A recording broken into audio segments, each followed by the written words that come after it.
It's working. Right. Okay, so tonight, if you remember the first time we met, we set up the plan for those 3 meetings. The first one was to see what spiritual direction is, to try to understand what we want to mean with spiritual direction, what are the requirements of a spiritual director, and what needs to be avoided, what is instead important as spiritual directors. And then last time, Clara helped us to see how you handle the conversation during the spiritual direction session. So she gave us different insights of, how to help people to do a good spiritual direction, and for you, how to read the language and the language of the body and everything. Now, tonight, we want to see different itineraries that we can walk people through, different journey that people can go through when we accompany them in spiritual direction. Obviously, we need to remember that what we will say tonight builds on top of everything we already said. So we don't have any recipe or perfect itinerary for every person that we met, or every time we go through that very same process, because we already said many times that every individual is so unique that we really, really need to listen to each one of them and see what they need, where they are at. And maybe in this situation we can use the analogy, and like any analogy is good for some aspect, but it's also a little bit limited. The analogy of spiritual direction as a doctor session. When you go to the doctor, a good doctor will ask you questions, will try to figure out what's wrong with you, will not say as soon as you come in, all right, I think you have this, and we go with all the medicine and stuff. That will not be a good doctor. A good doctor will ask you all the questions to really see where you're at, and then will decide what you need. So as we speak about different journey, different itinerary that we can go through, we need always to remember that we need to, first of all, listen to the person and see where the person is at. Another thing that we need to keep in mind is that we will describe 4 different itineraries, 4 different steps, but it's, again, very difficult to say how long is going to be one, when is the end of the first one and the beginning of the second one. Don't expect to have, again, like a recipe. All right, for the first 3 months we go through this, and then on day 91, here we are ready for the next step. Obviously, it's not going to work that way. Maybe there is one step that takes a month, another step that takes 3 years. So just be very, very flexible. And also, I will try to speak about each one of these steps in an analytic way. But again, some of the aspects will kind of go with the other step as well. So I'm trying to analyze, but at the same time remember that we are talking about the mystery of the person, where everything goes a little bit together. So I will say at the beginning what are the first steps that we will talk about, and then I will go through each one of them, and I will definitely spend more time on one of those. The first step that we can walk people through is the step of conversion, that goes from a person that is far away from the faith, or not really into the faith, maybe just some routine. So from nothing or just a little to a sacramental life and a life of prayer also. So the first goal is to establish a person in the relationship with Christ.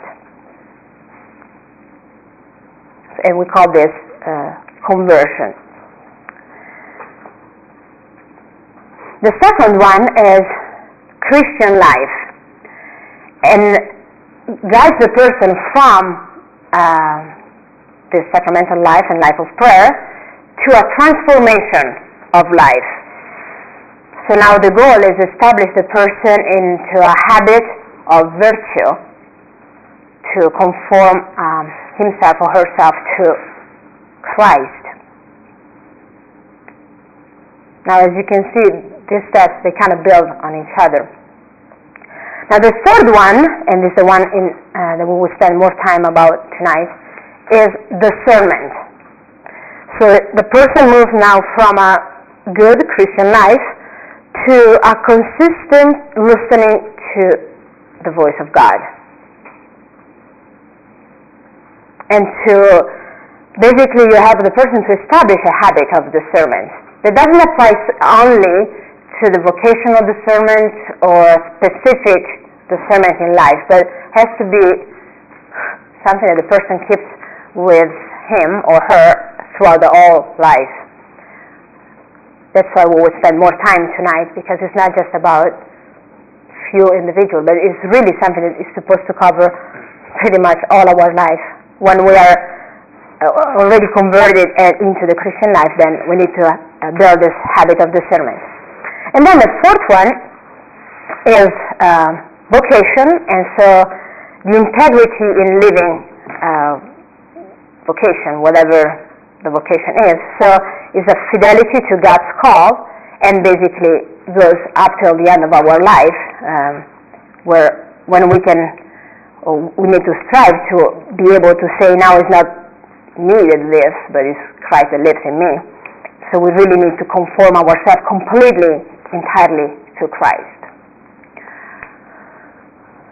That said, let's go with the first step, the conversion. The conversion is the beginning of the spiritual life, and at times happens because something happens in people's life, maybe this huge conversion, this event, or this something, a transforming experience. Many other times it's not a big event, but something clicks in people's life, and they understand that God somehow plays a role in their life. So they're now willing to enter into a relationship with Him. And we see this many times. We see this with the students very often. I'm sure also with some of your friends or people that the School of Faith. I mean, you see people that really they really converted from whatever to the desire of follow Christ. Now, if we find a person in that situation, we really need to help the person to establish the relationship with Christ. Many times we run very quickly to the next step, and this person is already in charge of this and that, and maybe just discern this and that. No, the person needs to establish the relationship with Christ through sacrament and prayer, and this takes maybe a long time. We need to overcome the enthusiasm, and this is, at times it's hard because you see the person at the beginning is just going to mass all the time, lives in the church instead at home, which is nice, but it's not necessarily the right thing to do. And especially, we really want to make sure that it's not enthusiasm, but there is rules in that person. And as spiritual director, the temptation to move on because you're excited with the person, and because, wow, now the person is discovering Christ, that temptation to just be superficial, to take for granted that the person, of course, got the point, well, that temptation can potentially destroy the spiritual life of the person. And I want to use an analogy here. The sports field can help us a lot. I know more about soccer than about other sports, but I think it kind of applies to all the sports. I think you have the coach who works with the team members, but then you have, in Italian we say preparatore atletico. I mean, this guy who makes the team run, exercise, and need to be physically ready. And then they go to the coach, and the coach explains the strategies and whatever. Now, without that part, the coach can't do much, because after 3 running back and forth, they're dead. So you need people that are solid in that part, and it takes a while. The training is a long one. So make sure, as spiritual director, to work hard on that part. Now, what are the signs of this conversion that is really real, and so that the person is now grounded? Consistency in prayer, regardless the emotions, or I don't feel Jesus, but I pray just the same. This is very obvious, but I don't want to take anything for granted. And a desire to really encounter Christ, especially in the sacraments, confession and the Eucharist. And also a certain reluctance for sins and evil. I mean, the person really, although is obviously still a sinner, but really almost hates sin. I mean, really wants to distance himself or herself from that. Now, a question that someone asks, or may ask, is, all right, sister, you're speaking about sacraments and prayer here. Do we need to start with sacraments or with prayer? I mean, do we need to make sure that the person is consistent in prayer, or that goes to the sacraments? Now, theologically speaking, we can say that without the grace, you can't do anything. So the person should have the sacraments in order, and then this will build up. In your experience, you will see that many times, on a pastoral way, it works the opposite. The person starts praying, and by praying realizes the sins that he's doing.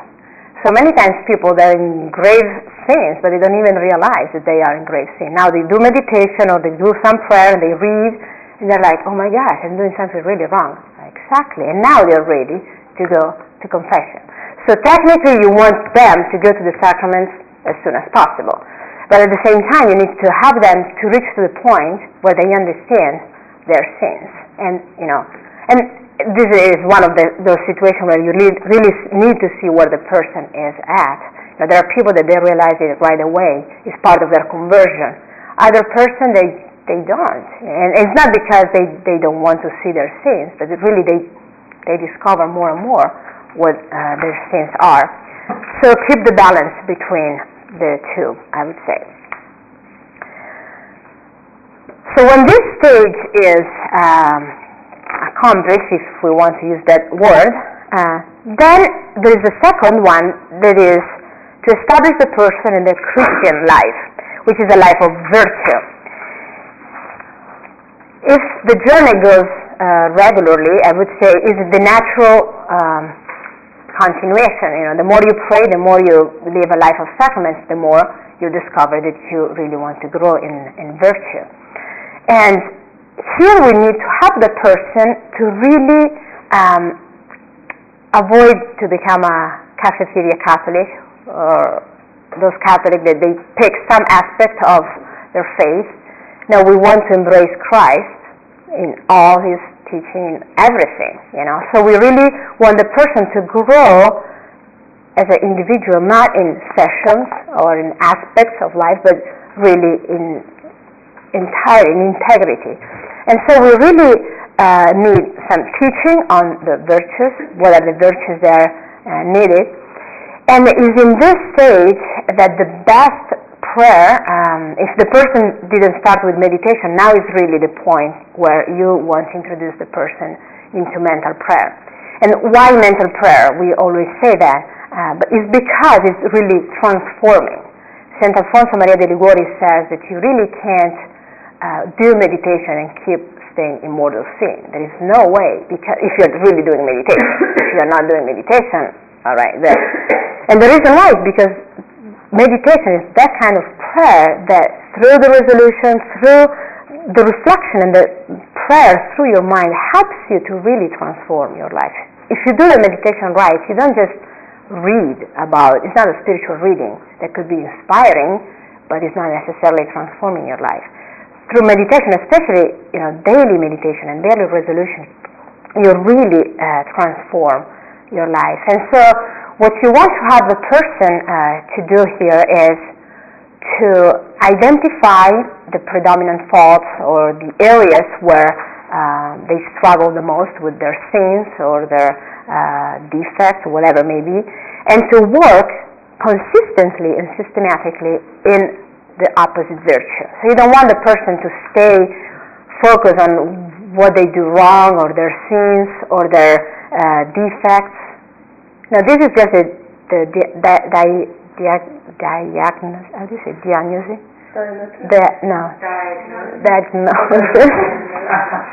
Diagnosis part. You see what you do wrong, but then the emphasis is on the virtue that you want to acquire, not on the sin you need to get rid of. Otherwise, you will keep thinking about your sins.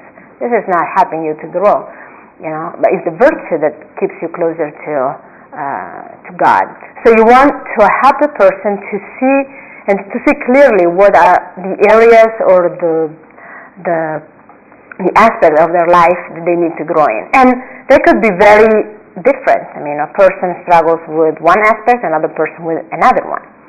Now here, you really want to help the person to really know who he or she is, not only in the negative aspect, but also in the positive. So you want the person to realize the gifts and the talents that God gave him or her, and then discover also the sins and faults. And in such a way that everything is then everything relates to God, so that the person doesn't get discouraged if, is a person that maybe by temperament or by nature tends to see the negative. No, you want to help the person to see himself or herself before God, so you can get discouraged. What does God see in you? You're His beautiful creation, so He's pleased with you. Of course, there are things that you need to change, but this doesn't make you ugly or bad or not lovable. So you need to help the person to see him or herself through the eyes of Jesus. And at the same time, you avoid also the opposite risk, the person that feels really good about himself, and so all the pride that gets on the way, If you stay focused on Jesus, there is no room for discouragement on one hand and pride on the other hand. There is just no room for that. So here, the goals that you want to accomplish are, on one hand, a real self-esteem that the person needs to have about him or herself, and this comes from, as I said, seeing yourself through the eyes of Jesus, and then a constant habit of virtue. And it could be that you need to work for a long time on one virtue, maybe then you change on another one, then you can even go back and go on a deeper level in the virtue you were working earlier on. But you always need to have a focus on one or two virtues. And Father Salvatore always says that there are two areas that you always want, as a spiritual director, you want to make sure the person is open with you about. And those two areas, they go back on the main sins that we always commit, and they are in the area of pride, and so pride and control, so the idea of controlling the situation and putting yourself at the center of the attention, and all the issues connected with sexuality in different ways according to the different ages. But those are two areas where you always need to make sure that people are open with you. And the virtues that are connected with that are obviously chastity on one hand and trust in God on the other hand. So those two are two main pillars in building a Christian life. What was the first one? Against pride and the tendency to control the situation, and basically when you put yourself at the center of everything. In different ways. I mean, in a prideful way, or when you are so worried with such a lack of self-esteem that you hide yourself, but is another aspect of pride as well. It manifests in two opposite ways, but it's still pride. And signs of this Christian life really going on are humility, obviously, as opposed to pride, purity as opposed to lust, and in general a sense of obedience to God that can also take place through obedience to the spiritual director, but is mainly obedience to God.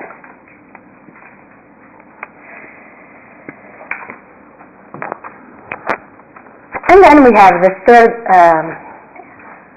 level, if we want to call it that way, that is discernment. Discernment is such an important aspect of spiritual direction. I would say that if we have to say what spiritual direction is really the art of discernment, to help people to really discern. And we can say so many things about that, and I obviously have no expectation to cover everything we can say about this in a few minutes. I would just say very few things that I think are some pillars that we need to keep in mind. When we speak about discernment, obviously we are speaking about the work of the Holy Spirit. So what we need to discern is the voice of the Holy Spirit. And we know that the Holy Spirit is God speaking in us or through people, through situations. And we always know that the spirit of evil or the devil or whatever you want to call it is speaking as well. So the art of discernment is to find out who is speaking. And when is God and when is the devil. And we obviously know that the more we grow in the spiritual life, or the more the person we are directing is growing in the spiritual life, and the more difficult it will be to really discern, because the devil will obviously change his techniques and will be more and more refined along with our journey. So at the beginning it could be very obvious to discern between evil and good, but then between good and how the devil, which is the liar par excellence, will, just twist everything. And at times you're like, gosh, here it is. But you didn't expect, or you didn't see it coming at all. So we need to be really, really sneaky and find him out, and really discover what is his work. He's not very creative, so it's not really too difficult, but he repeats pretty much the same thing in different levels, but thank God is the creator. So now, how do we discern?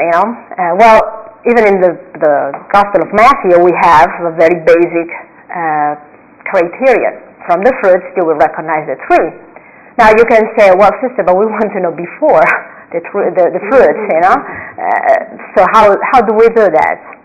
This criterion can work, but is after the thing. We will say something about before, but I want to stress here how important it is to learn from the experience. It's true that from the fruit you will recognize the tree. If you're able to see the fruit of a previous discernment, whether it was a good one or a completely wrong one, well, here you already have your experience, and next time, hopefully, you will not make the same mistake. So there is no infallible rule of discernment, but we can learn so much from the experience. So I really encourage you to, for your personal life, but also when you are directing other people, to really evaluate, some decision-making process and see how did it go, and maybe you will be confirmed in your discernment, or maybe you will be proved wrong, and you will learn nevertheless. So I really encourage you to use this criteria, not only because it's from the Bible, but because really it helps you to learn a lot on discernment. And obviously, remember that as spiritual director, you're really called to help people in this discernment. So you really have a huge task here. And this could be a little bit intimidating, like, oh my goodness, what if I'm going to mess it up? Well, don't think that way, because it means that you really think that God will allow you to mess it up. God is in charge. He is the one on control. So He will not allow you to, if you really rely on Him, to mess it up. And even if there will be a mistake going on, He will take care. Otherwise, we're just paralyzed and we can't do anything. So God asks us to trust in Him, trust that He's taking care. But this, we need at times to take some risk, which is an act of trust. It's not just a human risk. Now, how does God speak to men? Obviously, through prayer, but how? Mainly through thoughts and feelings. And we know that it's not, again, nothing new. Now, we need to really discern, though, our feelings and our emotions, and the reason that God is using us to direct us, to give us some direction. Before entering into this dynamic between our feelings and our reason, our emotions and our intellect, I want to say something that is I would say is the fundamental rule of discernment. Basically, what will ultimately be the sign of the right decision is the interior peace. Now this can be confusing as well, because the devil can fake peace as well. So you feel okay, but it's the devil, giving you the direction. Now you're like, great. There is a way to distinguish between the peace that comes from God and the peace that comes from the devil. They're not the same. They're very different. Now, I hope to be able to explain it. If it's not clear, I will say it again. Let me give you an example. There is a peace, a joy that comes from doing something that we like to do. So, for example, I know that a way to relax for me could be, to read a book that I like and, helps me to relax. So let's say I'm stressed out for, whatever reason, and I know if I go and read, this will help me. And you can make up your own example. Maybe you go and play soccer, or maybe you go and throw rocks on a tree, whatever. We have something that we know produces this. That would be fun. So you know that there is some peace and happiness and joy and tranquility that comes from a certain action that you do. And there is nothing wrong with that. So much so that now I'm stressed, I'm going to go and do this because I know this will help me. This is a certain type of peace and joy that we can experience. But you will agree with me that it's completely different from the peace or joy that you have when something happens in your life and it's something good that you didn't expect. Whether it's a person comes and visits you and you didn't expect, or a grace that you receive and you didn't expect. There is a huge difference because here is something that you quote-unquote produced. I want to be happy at peace, I'm going to read this book. On the other hand, it's something that comes as a gift. There is a huge difference. Does it make sense? Mm-hmm. Now, the devil cannot produce this gift. He's not creative. So the only thing he can do is to fake something, and what he fakes is our type of joy. So, or peace, or interior tranquility. So when you experience peace, you can discern if it's something, is that kind of joy that comes from outside you. You are not producing it. It's not that type of joy. Or is it joy that maybe it didn't come from you because if it's the devil faking it, it doesn't come from you, but it's not that kind that comes from God. Does it make sense? Yeah. Can you see the difference? I got to stop and get a word though. I know somebody will figure out the word I'm trying to think of when you're just like when you're giving a kid a treat to. I want to say ameliorate. That's not. Come on, English majors. Pardon? Bribe. No, not bribe. Not bribe, but like to applause. That's way too great. There's a word, and I'm sorry, I can't get past it. I've got to have this word, or at least I feel like I do. When you're just For an encouragement? no, like when you're Pacifying? yeah, like I can't help here. I know that. I think that'll do. I think that'll do. Yeah, Placate. Thank you. Okay, thank you. Placate. Okay, yeah. That seemed right to you. To me, that was the difference. And like until I could get that word, I couldn't take note. Like when you're just placating. I'm not sure the word. Maybe So Satan can counterfeit that thing when we just placate, but he can't counterfeit it. Yeah. Okay. I was going to say it reminds me of a peace that you can manifest yourself versus a peace that's given to you as a gift. Yes. Something that you can't create. Yeah. You can manifest ourselves through certain things and actions that we do. But I think that would be the difference. Yep. So, and the one that the devil can fake is only one, So when you're discerning, and you can always kind of check the kind of peace that you have. I don't understand. Are we speaking about the difference between in vice, I create a habit. Vice is a habit where I gain a certain pleasure and peace in that habit, and I will have more angst moving out of that habit. Long-lasting. The Mhm. long-lasting fruit is the peace. If it's Whereas that's different from the peace that comes from conforming to God's will, which at first will bring angst, and later will bring peace. Is this what we're talking about? We are going exactly there. How the Spirit of God works at the beginning, we will see exactly different situation because, okay, let me just go ahead here, and if it doesn't answer your question, we will go back. Because I think, if I understand your point, is exactly what I'm going to say here. Because what we want to say here is to see how the spirit of the devil and the spirit of God work with the person. And the goal of God is obviously that we are focused not on ourselves, but on Him. So if we are focused on ourselves, the spirit of the devil will work in one way, and the spirit of God will work in the opposite way. And the same, if we are focused on God, the spirit of the devil will work in one way, and the spirit of God in the opposite way. And this is what we are going to see right now. So since the obviously a happy Christian life is when we are constantly focused on God. Now, as I said before, we have two ways in which God speaks to us: our feelings, emotions, and our reason. So when reason and feelings are going in the same way, in the same direction, they are facing the same object, here is peace and tranquility and harmony.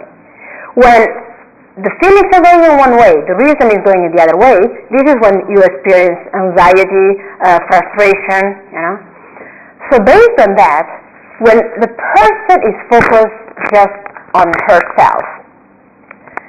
Now, if reason and feelings are going in the same way, focused on itself, the devil is very happy. Because now, you are very centered in yourself. Your feelings are going that way, your reason is going that way, the devil is going to let you stay in all that. How? Well, the devil is an expertise in feelings more than in reason.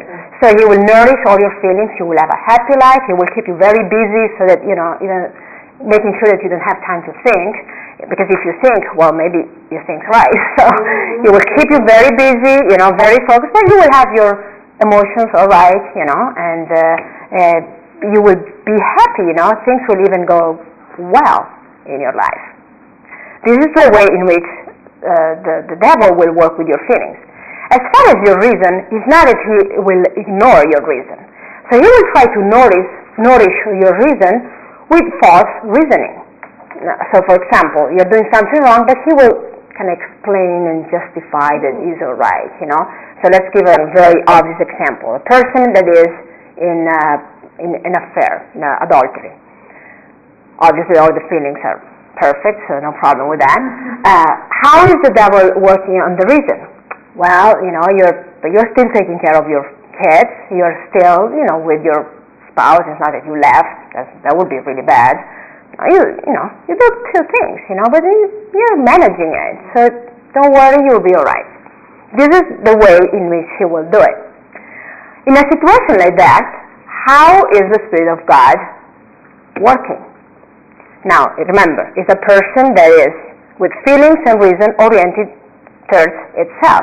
Obviously, the Lord has to come in and break this fake peace. So he will do it shaking the system, so pulling out the reason on the opposite way of the feelings. The Spirit of God typically uses the reason more than the feelings.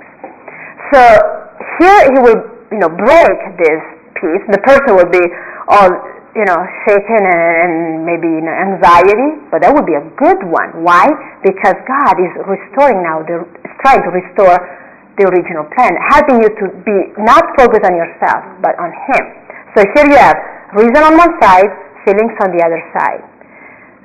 How is this going to happen? Well, God will try to give you some intuition. Just, let's say in the situation of adultery, well then God will give you a minute where you're thinking, you see clearly. Or I remember once this lady said, the Lord spoke to me through my child, 5 years old, and said, Mom, I'm so proud of you. You and Dad love each other so well. She was going to die right there. she said, the innocence of my child made me just stop. And she made the phone call right then and there. This was it. You know? Just to say, God can give you, something, or either a big shock, some very obvious thunderstorm or something, or maybe just an intuition, an illumination. For a second, your reason and your feelings will turn him, or at least your reason, and you will see, oh my gosh, what I'm doing. This is just the beginning, obviously, of a change. It's not, the all thing. But this is how God will work. So see, if we say, the sign that God is at work is always peace, that's very wrong, because here God is at work through an anxiety attack, maybe not, but just to say He has to act in a way that will make His point across. So He will make sure you are not staying in that simple situation.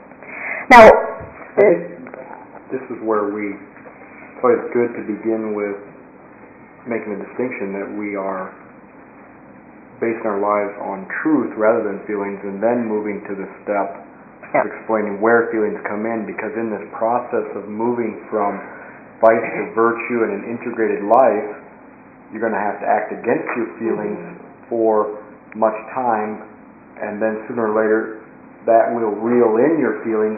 They will catch up and actually lead you. When we're in the process of virtue, the feelings will lead you to the right action. But it's important for people to understand this transformation. Otherwise, they also get the idea that they'll have to fight against their feelings for the rest of their lives, which is not true. Yep. Sooner or later, they'll overtake and then lead. Yep, that's right. Yes. Also, I don't know if using thinking about different words. Are you saying that? I guess you're talking about reason from the devil and reason from God, but could you use the two different words? There's almost like reason and rationalization, and that's what's the difference. Like if a person who loves their wife or husband can say, "Well, I have these reasons for doing so," but a woman or a man who's in an adulterous relationship, they rationalize. Well, I do this because my husband doesn't treat me. Well, anybody would fall into another relationship. So that's what you discern. So it's not really that the devil gives reasons, but the devil might give rationalization. That's the way to discern. Well, what the devil will try to do again will be to try to fake the reasoning, but would be try to explain. It's a rationalization. But in Italian, we actually say razionalizzare. I didn't know if this is one of the limits of another language. Maybe I need to try to use those words, because in Italian we say razionalizzare when you try to make an explanation of you want to say the devil tends to rationalize. Can't really reason. But you said the devil speaks in false truths, and so which would be a rationalization rather than the reason. And at times, it seems even true. I mean, the devil, the more we grow in the spiritual life, and the more, again, the devil has to be, sneaky. So he can't rationalize in a way that really doesn't make sense. Otherwise, you will realize it doesn't make sense. So he needs to find a way as closer as possible, as fake as possible, but as closer as possible to what the reality should be. Otherwise, you find him out, and then he's trapped. You know what occurs to me? G.K. Chesterton says all heresies, truths run amok. And I think of Satan as always taking truth, but twisting it or pulling it out, making a truth suffice that's outside the context of the whole truth. So like the example you gave is great. You're still taking care of your wife and children. That's true. But he makes that suffice outside the context of the whole truth, which would put that into perspective. So it's like a little heresy inside. Big heresy outside the world. And ultimately the peace that comes from rationalization will be temporary. And it still is not really grounded. It's not. Now, this is more difficult. We understand much easier how God works when we are instead oriented towards Him. So our feelings and our reason are both oriented towards Him. Obviously, we're not perfect. We are all on the journey, but we really made the resolution, and we are constantly trying to do His will. Obviously, God is very happy, so He will try to encourage us, and He will use at that point even spiritual consolations that can encourage us, and never with the Spirit of God never allows us to sit down and relax, like, all right, you arrived, now you're saved. And there is always invitation, because there is more. Not in a frustrating way, like, oh, there is one more thing I need to accomplish, but with the awe before the mystery. I mean, the mystery is so big that obviously I will never have everything. So there is something more always, but in a positive way, not like one more requirement that I need to fulfill, so you're like, one more thing. No, not at all. So God will console our heart, and at the same time will inspire us to see what more He has to offer to us. About all life long. In different ways, and this is what is fascinating, because you will never get bored, there is always something more, but something that goes along with your journey. And I'm sure each one of you can say, something that's fascinating me now. 5 years ago I couldn't even think, but now I'm like, oh, I see something more. And I'm sure in 5 years, something that now is this mystery, you will be more familiar with that, and there will be something more, something different. But in the short term, you'll have to surrender, or you'll go crazy. You have to some point, because there's going to be tension, and you're going to be even sometimes angry at the tension. And until you can surrender it, if it goes a lifetime, it's back and forth, this tension, if you will, until it starts to set in. The peace starts to set in. Yeah. You still have to surrender things. And I think the whole point here is really on being focused on God, not on myself. It's not my achievement of what I can do in my relationship with God, but it's just to surround myself to Him and let Him reveal Himself to me as much as I can. If my heart now is able to get that much, this is all the maximum I can get. Now, if He will expand my heart a little bit more, I will get more, But it's His work. It's not my effort, I need to accomplish more. So let's see where the others are at and who is getting there first. Right. And if you have nothing like that. Pride.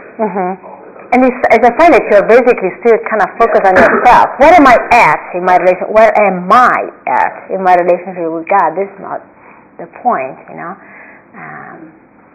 So, and in spiritual direction, if you are guiding someone, you need to help the person to see if the person is still focused on him or herself, And because many times, especially when a person is, growing, and you can see that even the person can see the process in the journey, doesn't see it. And many times the best way that the devil can use to tempt him or her is in this way, to make you think that you need to accomplish certain things, and it's still about you, not about Jesus. So many times you will find yourself or people that you're leading still wrapped into themselves. That's completely missing the point, And so now you see when a person is in this situation, you almost need to go back. Okay, conversion here. Let's start again. There's a big conversion needs to take place here. This is what I was thinking about, that as we grow in virtue, we can rely more and more on feelings, but with each deepening level of conversion, our feelings are going to betray us at first. Can you give us an example? I want to make sure I understand right what you're saying.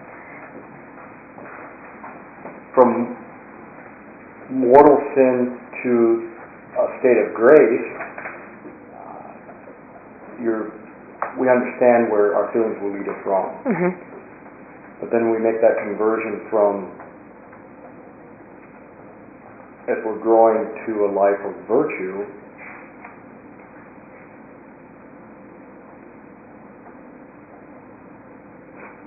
you still have many habits that are selfish, that are very peace-giving, and with each level of breaking out of those habits, you're going to experience angst.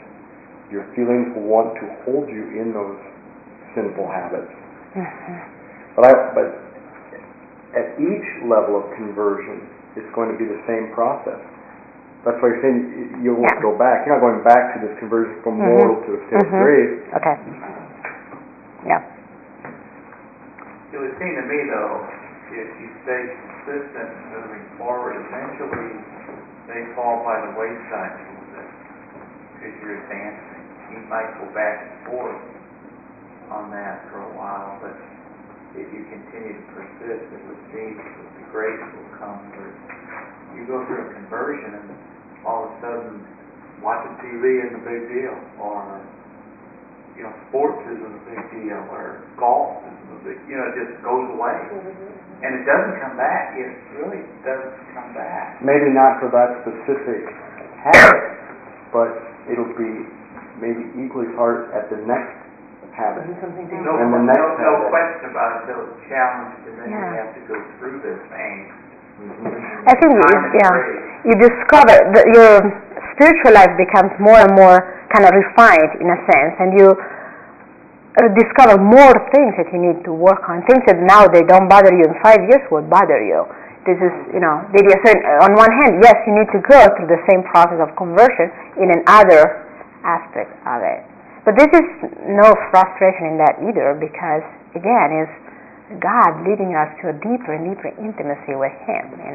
So I know, as a matter of fact, that right now there are sins that I don't see, and I will hopefully be aware of them. Going on in the spiritual life. That would be a sign of the journey that is going on. And I'm sure you can recognize this in your life. And again, here we are speaking as spiritual directors, but you can see that those are things that you can apply to your own life as well. But as spiritual directors, you need to see those things in the people you're directing and helping them to be aware of them. Not to put your finger in there like, see, whoops, this is the thing you do wrong, but to help the person to see what are the next steps that God is showing. Do you ever overtly discuss this process with your directees and say, well, here's where you are right now, that's why I'm wanting to focus on this, or this is why I'm asking you these questions, because you're at this stage, do you talk? Well, I will not say it. Oh, you are on stage number, let me see here, 3. No, I will not talk about stage, and this is something that helps us to see where we're at. But you have them to see, at this point of your life, this is what God is presenting to you. And they will tell you because, they will say what, they are dealing with their sins, or what they bring into the confessional. I mean, they will tell you what it is. And then you will help the person to deal with it. I mean, without talking about stages or levels, like it's an accomplishment. Right. Do you get, what am I trying to say? Should the person have a basic understanding of these stages? Do you give them some kind of awareness of where you're hoping to move them in the next few months, or where you're hoping to help them grow, in essence? Do you remember the first time we talked, when I gave the analogy of the mountains, and I said, a good guide on the mountains will take you up to a certain point, and will show you around, say, hey, see here, you can see this and this, and now we are going up there. It takes 10 more minutes to get there, and then there is this big rock, and then you kind of go around, and then you will be fine. I know what you're thinking.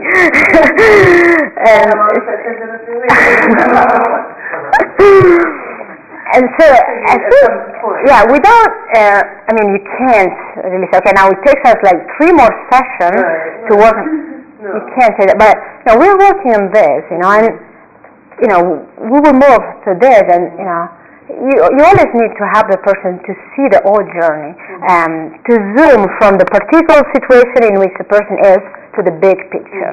This will help the person, number one, to put things in perspective. Otherwise, this one thing I'm dealing with right now is so huge. It's like, this is all my life. No, it's not. look, there is a huge picture, and this is just this little corner down here. So it's very important for the person to see the all picture. At the same time, helps the person to see where he or she comes from and where it's going. Otherwise, really, you stay just focus on this one thing. Yeah. And will be my. How does this tie in? And I don't want to get off the subject though. If it's off subject, please just say it. But how does this tie in though with like St. Teresa of Avila's seven mansions? And Thomas Dubay, who would say, you can't be focused on making progress, but this can be helpful. And do you ever bring that, or is this connected with this at all? That in the different mansions, or do you find that helpful? How would you find it? Contemplation. I mean, you say in putting the perspective there, or what you're talking about? Do you see any connection with the Teresian mansions, or is that something different? Oh, I think it can go along with it. And I didn't think that way, but I think would not be something different. Yeah, why not? Do you mean that you explicitly say to the person you're probably in the third mansion or the fourth mansion, and do you ever do? I mean, I've been doing this for so many years, and especially with adults and with consecrated people, but I never have ever told a person. Once I kind of mentioned it, that it could be between the third and fourth mansion, but normally even adults that are into the faith, they're not so interested. I mean, they are interested to be interesting. It's a curiosity almost, but they just want to be confirmed that they're on the right path. And that's something I've seen over and over again, that in spiritual direction, the spiritual director needs to encourage them and say, you can be in peace because you're right on the path. Because actually we can, even as a spiritual director, we can never judge.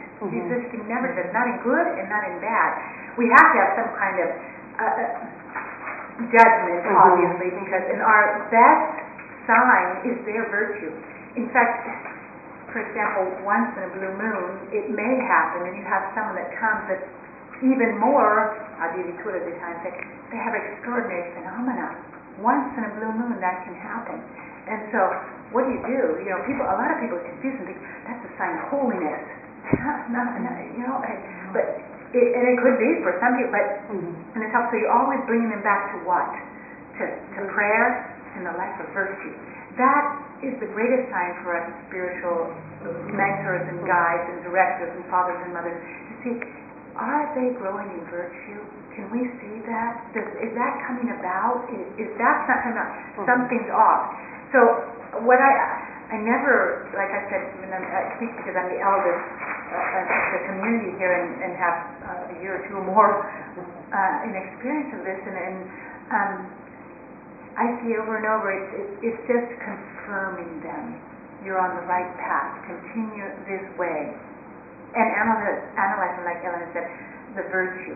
How is your virtue? Because that's what St. Teresa of Avila says. You always want to see if the depth of your prayer goes with the depth of your virtue. Like Father Jordan Elman says, you can see the depth of your intimacy with Christ with the depth of your charity and the depth of your prayer. They go hand in hand, they grow together, and they decrease together. Because it's all about love.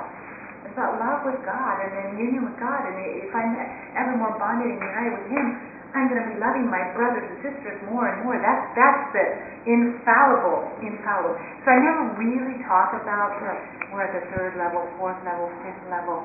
Do you have it at least in your direction? Does it have any place to play in that? Oh, I'm sure. I mean, there's always more. I mean, that we can add to our spiritual direction and add that and talk about that. But I mean, in all this, excuse me if I say and it's the Holy Spirit hopefully is using it. What the Holy Spirit is doing in us and through us is over and over, I realize it's especially one big piece that comes back constantly, especially with adults and people that are growing, is to remind them about what Christ said. I was struck many years ago because of what the gospel passage just came to me suddenly about Jesus. Right before He ascends to heaven, He turns to His apostles and says, it's better that I go, so it'll send you the Holy Spirit, the advocate, the sanctifier, who will remind you about all that I've told you. We know that the real spiritual director is the Holy Spirit. We're only instruments, and so the Holy Spirit, what does He do through our mouths? Above all is He reminds us constantly, because our lives are constantly changing. There's always something happening. So in this moment, even if it's a good moment of consolation, I need to be reminded about this. Over and over, people tell us in spiritual direction, they say, I needed to hear that. I needed to hear that. And you say, what did I say? I mean, it was just something we all know. No, but in that moment, to remind, so. You look at virtue as the key. Especially virtue. That second point is because I take it from St. Teresa of Avila. St. Teresa of Avila says that virtue is the deciding factor. Okay, I want to kind of go back a little bit and conclude what I was going to say, so that then we can open up for all the other questions. So we left on the person focus on God and how obviously God is pleased, and so there will be those consolation and everything. In a situation like that, obviously the devil is not giving up. Like, all right, this person is a lost case now. God won him or her. That's it. No, by any means. So the devil will try to work on the person, and again, either through feelings of fear and fear of what? Fear that, for example, the person will think, okay, I'm praying now, and we see this with the college students all the time. I'm praying, I'm getting better. Now God is going to call me to be a priest or a sister. So I'm afraid this will be, that would be the consequence. So let me just back up a little bit. I will still go to mass. Maybe the meditation, but just the adoration starts to be a little bit too much. This is how the devil will, tempt you. Are you? And the result, how do you find out that it's the devil? Again, the mission of the devil is to separate you from God. I mean, the very name devil comes from Greek. It means the one who separates. Separates what? You from God. So, see, the person is praying less. Separation from God. This is not something that comes from God, obviously. It comes from the devil. Or, at times could be, the devil will inspire thoughts like, oh, maybe if I pray so much, I would become prideful, so I better quit praying that much. I will humbly let go. I will humbly let go, yes. Or at other times, the devil will obviously make you feel that you're the only one staying in church after Mass in your parish, so you must be weird if you're doing Thanksgiving or something because you're staying. Or, if you are standing up for something, you are the only one. So is that really such an issue? Come on, you're a good Christian all in all, or what's the big deal? And so again, it will make you step back, and other times the devil will complicate things. God is simplicity, When things get complicating in our mind, very likely it's the devil playing hard with this rationalization that we were talking about.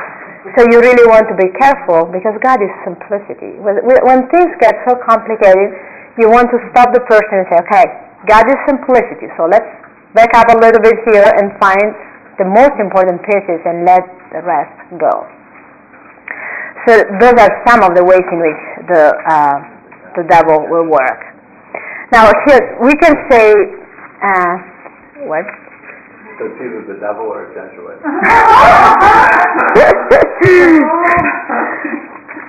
There will be other things to say about discernment, but maybe we will save some of those for maybe next year's another session specifically on discernment. Just keep in mind that the discernment is really something that we keep learning. It is really an art of listening to the Holy Spirit. So don't be too overconfident. Not for yourself, not for the others. It's really, the devil is always at work, and he will always try to deceive us. So don't be overconfident like, oh, yeah, I know now how to manage this situation. This is when the devil is laughing really hard, and you will find out in a minute what happened. Just one more thing. Part of the things we were saying before, I think they covered the fourth level, that is your vocation. ultimately what all this discernment needs to lead to is to discover your vocation and to always bring the person back to the vocation. One of the criteria of discerning for whatever decision you may have to make in your life is this consistent to your vocation? You know, if you are a mom, your vocation is marriage, so you are a wife, and if God gave you this opportunity, you are a mother. You need to start from that identity. Of course, the first identity is you as son or daughter of God, but then your vocation. And if whatever decision is going to come up doesn't fit with your vocation, well, this is already a clear sign that God is not necessarily okay with that decision. At times people get, very enthusiastic about things, and they forgot some very basic aspect of their vocation. If there is a conflict right there, this is not God's will. And then, in the process of helping people in their spiritual life, you really want to help them to discover all the beauty of their vocation and what they are called to in their vocation. It's not that because people are called to marriage, they already know everything about marriage. You know better than me. There is a call that keeps growing, and there are new needs of your vocation, new requirements of your vocation. Same thing for us as sisters, and I'm sure Father will agree with as a priest as well. So to always go back on your vocation, rediscover the beauty of it, and be consistent with what does that mean? What does it mean for me now to be an apostle of interior life, or to be wife of my husband, or father of my kids, whatever may be the case. So you always have the person to go back on this. And at times, I find out many times is really helpful for the person, because maybe the person is completely taken by this one situation or this one issue, and you have to put things in perspective. Who are you?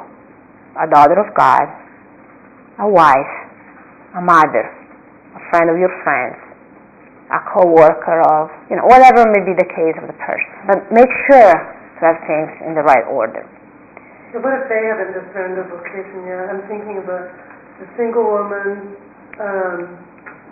who is not at the point yet where she's like considering whether she's like she hopes to marry, so she doesn't feel that her vocation is to religious life. She would be willing to consider it a little bit later on, give God her willingness to become religious when she grows maybe up to more than some basic things.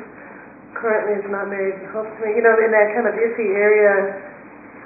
Well, I would say this is one of the situations where your vocation comes out of like a fourth step. You have the conversion, you have the person established in the Christian life, the discernment, and one of I would say the first big point of discernment is to discern your call. Doesn't matter what age you are at, So you mean it you've grown to the point where you really, the next step is you need to do that discernment to keep growing. You need to now face this kind of issue of what is your calling. Yeah. If you are if you still need to discern, there are people who enter in this already married. So at that point, what they need to discover is not their vocation. Now here's this man, 40 years old, with 3 kids, a wife, and doing my discernment. You are not doing any discernment. You are a husband or father, that's it. Stay in that vocation. So then you have the person to understand what is a vocation. It is a vocation, and what does that mean? So it's not that they need to go through discernment. It's ridiculous. At times people will say, "So sister, do I need to discern?" No, you don't. Well, you're saying that discernment is important, yes, but it's done. Done deal already.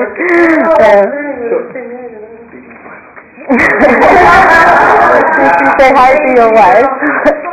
Are you also saying that often we get bored with our fundamental path to holiness, our vocation, so we get restless and we're trying to move on to other things, and we need to go back and reground ourselves in that call. Yep. And your call is a call from God. So again, belongs to God. It is infinite. So there is so much that flows from your vocation. It's not like, okay, this is your vocation. So you open it, And when you explore everything that is inside, you are done. This is all the package of your vocation. Make sure to have it always with you. This is it. I mean, there is much more that you keep discovering. I mean, I keep hearing this from both vocations. I mean, the celibacy for the kingdom and marriage. People are discovering more and more what does that mean. What the ins and outs of their vocation is just so beautiful. Of course, you made your choice when you were 20, 25, whatever. But then, and everything you did back then, I mean, is still valid, obviously. But then you grow, and there is so much more. Your level of understanding is much deeper. So I think as spiritual director, we need to help people to stay always very focused on their identity. Otherwise, you're right, they will become restless, trying to find things everywhere.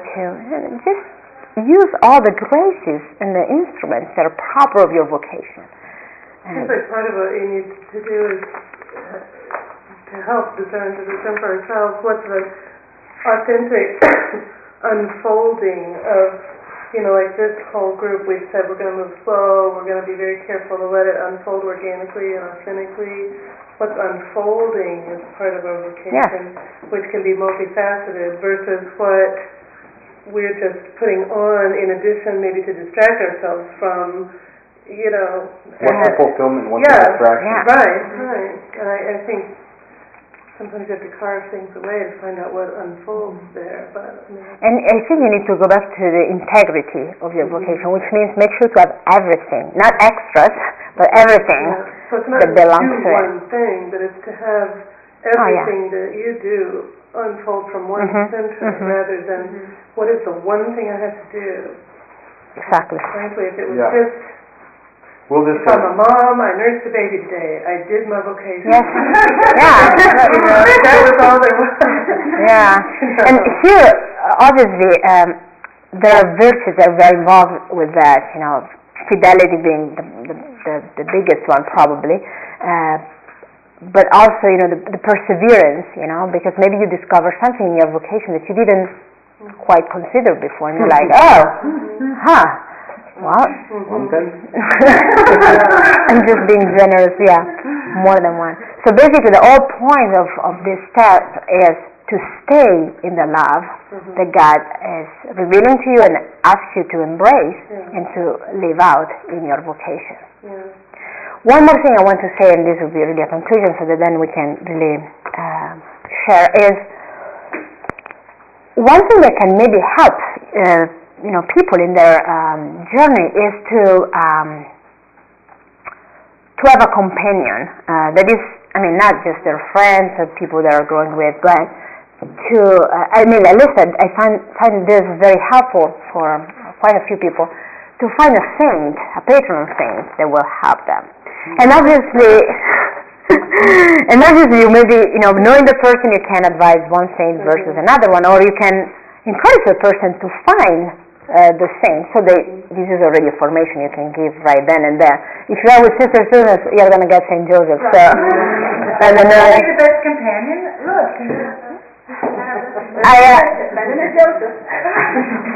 To find a companion that would maybe really, there are so many saints out there. You can find one that, for whatever reason, maybe it was your patron saint on confirmation or whatever, you are already connected with him or her in a special way. Or you will discover one. And to really take him as an inspiration and companion in your journey. And one thing that I didn't mention, but I like always, it goes along with everything we said, is the presence of Mary in our journey. Obviously, in a special way in the discernment stage, she's the spouse of the Holy Spirit. One of the titles she has is that one. She's really the best one in helping us to really let the Holy Spirit guide us as a spiritual director, but also in our life, to really have her, and you know how she works. She's very quiet. You don't even see that she's at work, and then afterwards you look back and you wonder, I can see her now. This is the way Our Lady works. But it's always very important to help, also in spiritual direction, help the people to ask for her intercession, ask for her protection, whether it's through a special devotion or just simply praying the rosary, is beautiful. So both for yourself as spiritual director, but also for the people you are directing, make sure to keep not just the saints, but especially Mary, very close to you. Is it right